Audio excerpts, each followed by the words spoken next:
Welcome to High Cheese. It's Friday, September 1st, 2023. So let's just get right into this. So this week, James Comer, the head of the Oversight Committee, came out and said that there are over 5,000 emails that Joe Biden used under his fake email accounts. 5,000. And as I mentioned in one of my last episodes, these emails that Biden used, it was an indirect way of Joe to stay on top of what Hunter was doing, what Hunter's businesses were doing, so he could be helpful to push the Biden brand that made Hunter, the Biden family, and Joe Biden himself millions of dollars. 5,000 emails. Now, I'm sure the mainstream media is going to come out, well, I'm sure they all weren't about Hunter Biden's business, about the Biden brand. Maybe there were just some emails he was sending out to people saying, oh, how you doing? Have a good holiday. Love Joe Biden. Now, others are going to say that, hey, Obama had fake email accounts. So what's the big deal? But they're just trying to mitigate the damage that's being done to Joe Biden. 5,000 emails, fake email accounts. And it was all about Joe Biden keeping his fingerprints off of knowing what was going on with Hunter Biden's business arrangements so he could benefit. And you don't think there's enough to impeach? Just off the top of my head, the Hunter Biden laptop. Joe said it was Russian disinformation. Him as well as those 51 spooks that lied to the American people prior to the 2020 election. Well, that was false. Joe also claimed that Hunter Biden made no money from China. Not true. Joe also claimed that he knew nothing about Hunter Biden and his family's business arrangements. Now we find out that Joe Biden met with Hunter's clients, potential clients. Remember, he had coffee with the wife of the former mayor of Moscow that wired Hunter, I think it was $3.5 million. And then later as president, the Biden administration keeps the wife of the Moscow mayor, who is an oligarch in her own right, off the list of sanctioned Russian oligarchs. And then we have Joe calling in on speakerphone while Hunter was talking to clients and potential clients. And then we have Victor Shokin. Remember, Joe Biden held up all that money for Ukraine because he wanted Victor Shokin, the prosecutor that was going after Burisma, who had hired Hunter Biden. He wanted him fired. And then we find out what Joe Biden did to Ukraine by threatening to withhold their funding was not U.S. policy. And then we have those LLCs that provided Joe Biden with tens of millions of dollars. And no one seems to know what Joe did for that tens of millions of dollars. And now we have the fake email accounts, 5,000 of them. And again, like I said, he was so dumb, he didn't think that people were going to find out about these emails. But then again, when he was doing this, he thought Hillary was going to win and everything would just be covered up. So now we have Kevin McCarthy, the Speaker of the House, saying right now, we got to keep his feet to the fire.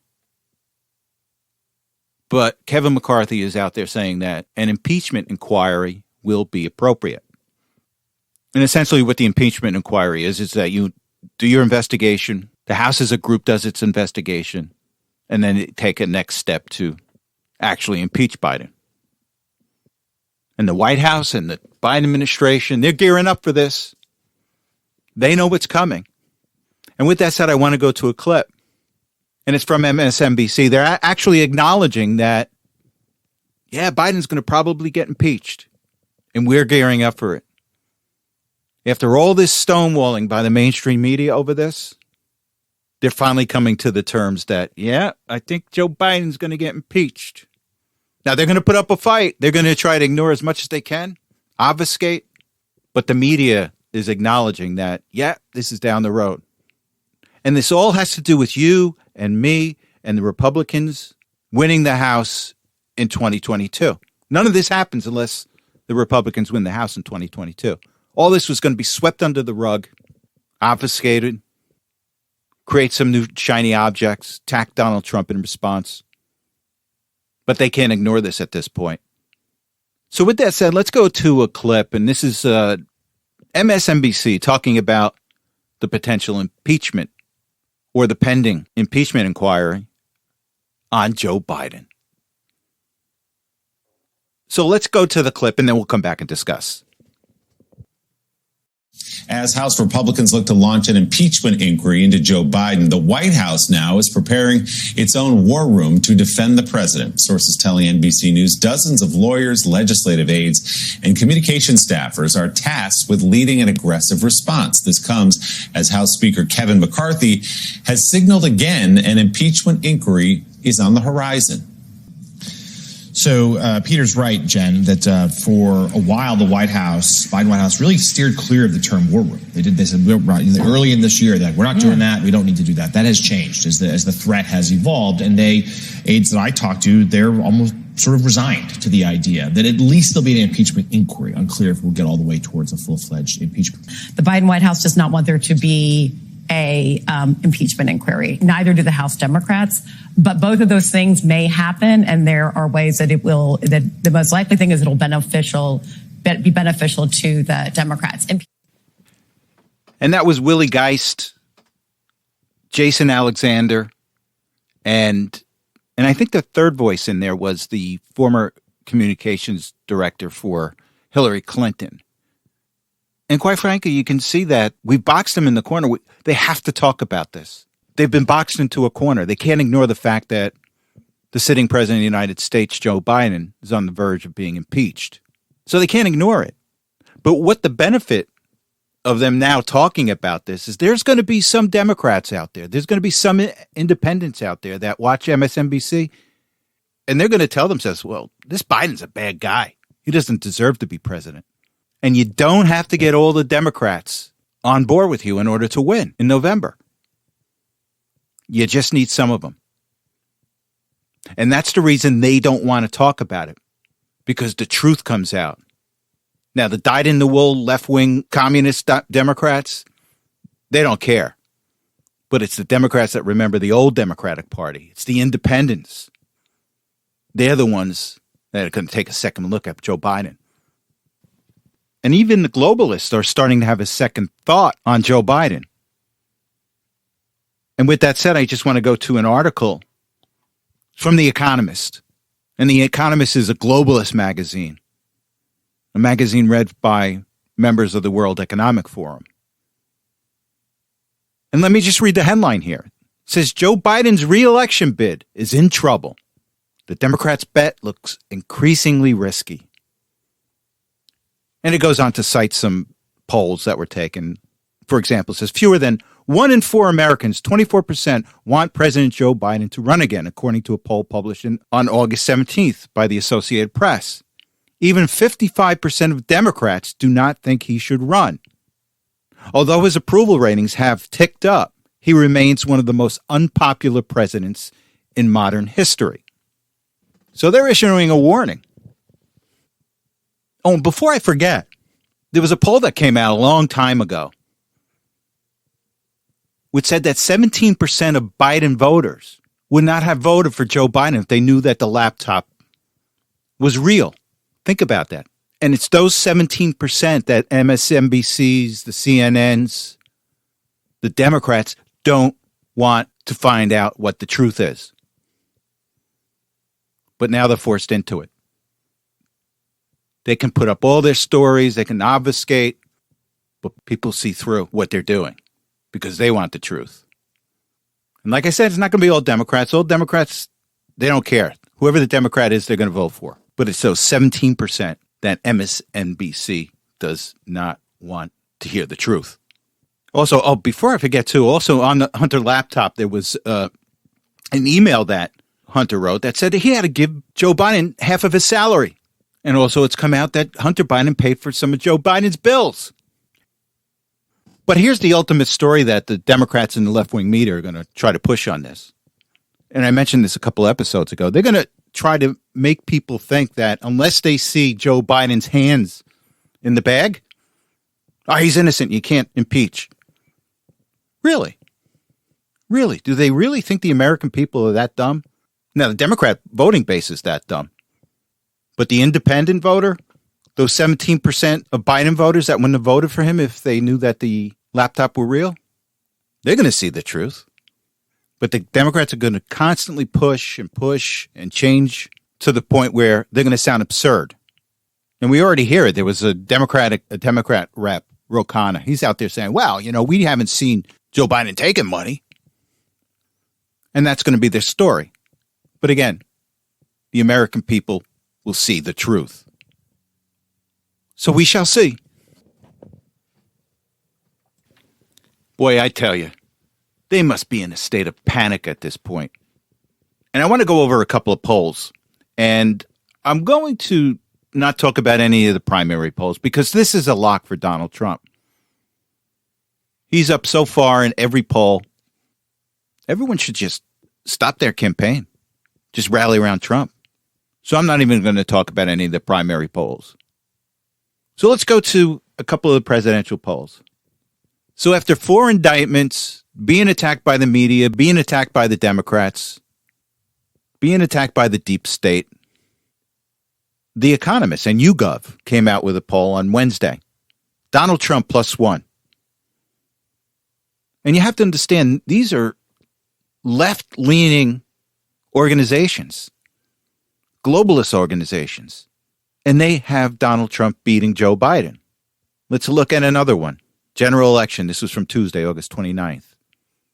This is from the Messenger/Harris, which are not Trump supporters. They have Biden up 1. Emerson, Trump +2. That poll was taken Monday, August 28th. Then last Friday, August 25th, New York Post, Trump +3. So after throwing everything, including the kitchen sink at Donald Trump, he's up in all these polls. And I saw an interview this morning with John McLaughlin. He's Trump's own pollster. And he's come out and said that in the swing states, Trump is up between 5 and 7 points, I think, in the swing states. And this is a high point for Joe Biden. Wait till this impeachment starts sticking with the American people. He has no upside on this. Inflation's still high. He's trying to sell people on that the country's doing well. Well, it's not. So it all goes downhill for Joe from here. And there's a heck of a lot more upside with Donald Trump in these polls. And it makes you think, what point are they going to dump Biden? And I don't think they're ready yet. I think that the Democrats feel that they can take this into the convention. They have these super delegates in the Democratic convention. And I think ultimately they think they can swap them out at the last moment.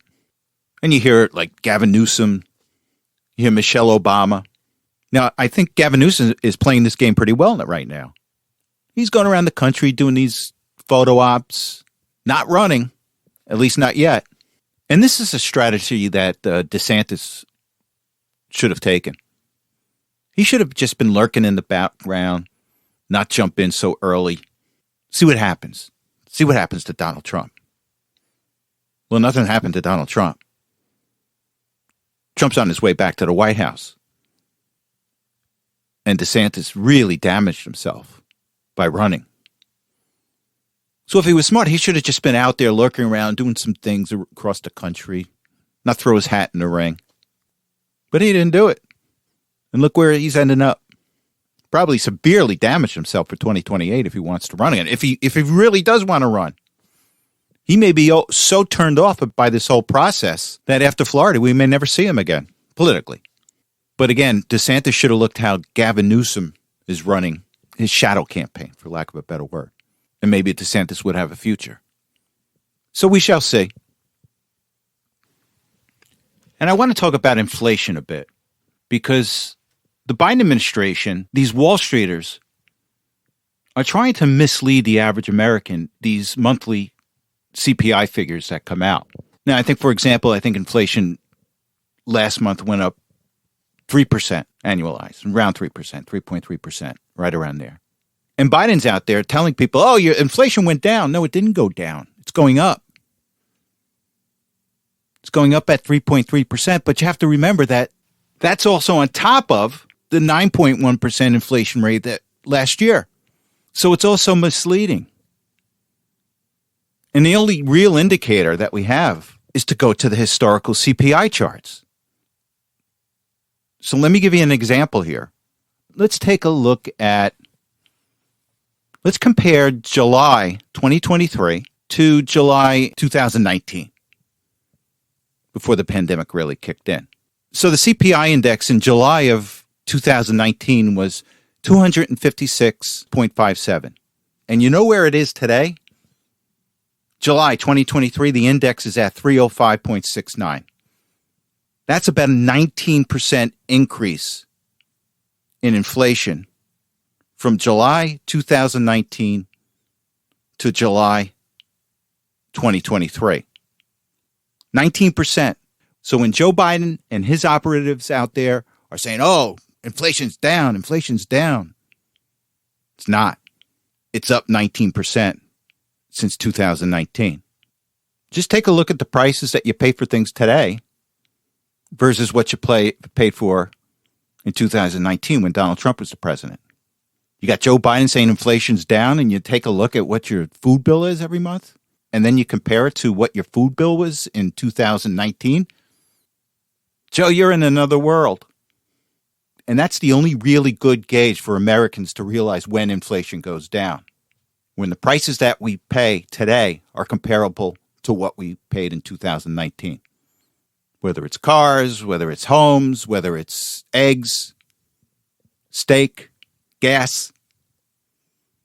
That's got to be your comparison. Not what Joe Biden says, not what these talking heads on CNBC say. And while we're on the subject of these bogus numbers coming out of the Biden administration, I just want to spend a few more minutes on economics. I'll then parlay that into immigration. But payroll figures came out today, and that figure for the month of August was 187,000. And the estimate was 170,000. And I'm sure Biden's out there saying, oh, this is a great number. This is such a good number. This is Bidenomics working. And I'm reading this article in CNBC, and then what they have buried in the article were the revisions they made to July's payroll and June's payroll. So July's payroll moved down 30,000 to 157,000. So initially when it came out, it was 187,000. And Joe Biden was out there at the time saying, oh, look at this. This is great. But guess what? They revised it. It's actually at 157,000. And then in June, the number was revised lower by 80,000 to 105,000. So initially the number that came out was 185,000. And then they later revised it down by 80,000 to 105,000. And this is all buried in the article. Meanwhile, in June, Biden was out there touting the payroll number. Oh, they're great. But then later on, when they think no one's looking, they revise it downward by 80,000. And then our GDP was revised. Second quarter GDP originally came in, I think it was at 2.3 or 2.4%. And then they recently revised it downward to 2.1%. So what is going on here? These constant revisions downward? But this is what we should expect from this administration to these people that are in charge right now. It's all about obfuscation. It's all about creating a story. And then they change the story later on when they think nobody's looking. And the same thing is with immigration. The administration's out there saying, oh, this is the best. Biden is the best president regarding immigration ever. And it's all a story. Because when you take a look at what they're doing with immigration, it's just a sham. And with that said, I want to go to a clip. And this is with Karine Jean-Pierre. And she's talking about immigration, how great Joe Biden is. So let's go to this clip and then we'll come back and discuss. The president has done more to secure the border and to deal with this issue of immigration than anybody else. He really has. June saw the single largest month-to-month drop in unlawful border crossing because of the policies this president put in place. And let's not forget, we've expanded the pathway to citizenship under this president. And mind you, he's been doing this on his own. And this is just laughable. We've had millions and millions of people sneak into this country under the Biden administration. And again, I've got nothing against immigration as long as it's legal. But here's where the Biden administration gets cute. What the Biden administration did is, hey guys, no reason to trek up and sneak into our country. Just fill out this app and then come through our port of entries, and then you'll be fine. And that's all they did. They just told the people that were sneaking into the country, no need to do that. Just fill out this app, come through the regular port of entry, and you'll get in. And they call it legal. And this is why it's so important to have the right people in certain positions in the government. It's all about policy. So the Biden administration policy said, no more sneaking in. Just fill out the app, come through the port of entry, and you're fine. And that's Biden's cure. And they're saying it's legal. And here's where they get cute. And this is why Trump's position was very effective. Here's what they get cute. You can come into this country, and it's technically legal for you to come into this country and, say, declare asylum. But then they give you a court date 2 years down the road, year and a half down the road. But over 90% of them don't show up. And that's when they become illegal. So the Biden administration is saying, hey, fill out the app, come in. And everybody knows that they're not going to show up for their dates, their court dates. And that's why the Remain in Mexico policy of the Trump administration was so effective. So instead of having these immigrants come in that will eventually become illegal, Trump said, no, stay in Mexico. When your court date comes up, we'll go get you, and then you can come in and we'll decide whether you can get asylum here or whatever type of immigrant status that you want. And that's why it's so disingenuous of what they're doing, so misleading of what they're doing. Oh, yeah, we stopped the people from sneaking in. We're just allowing them to come in the regular way now. And it's all good. But here's what they're not telling you. They're not telling you that human traffickers, terrorists are still sneaking in because our border leaks like a sieve. And let me go to an article right now, and this is from the Washington Examiner. And it says here, FBI searching for immigrants who crossed the U.S.-Mexico border with ISIS-affiliated smuggler. It says the FBI is scrambling to locate immigrants from Uzbekistan who were released into the United States after they illegally crossed the southern border with the help of a human smuggler who has ties to the Islamic State terrorist group, according to a new report. Federal law enforcement agencies nationwide are piecing together how information slipped between the cracks and resulted in a national security headache for the Biden administration, which Republicans will likely cite as proof of the potential dangers of the unchecked border crisis. So the border's still open for terrorists, human traffickers, because it leaks like a sieve. And the Biden administration is too focused on getting immigrants to fill out their app so they can come in here instead of going through that same border that the traffickers are going through. Then there's reports about Chinese nationals sneaking through the border with bad intent for this country. There's a lot of friction with our relationship right now with China. And we've got Chinese nationals right now sneaking into this country with bad intent. But it's all good. Everything's legal. And again, I'm not against immigration as long as it's legal and as long as the people's intent is correct. But this whole policy that they had is open the door up, fill out the app, and we'll never see you again.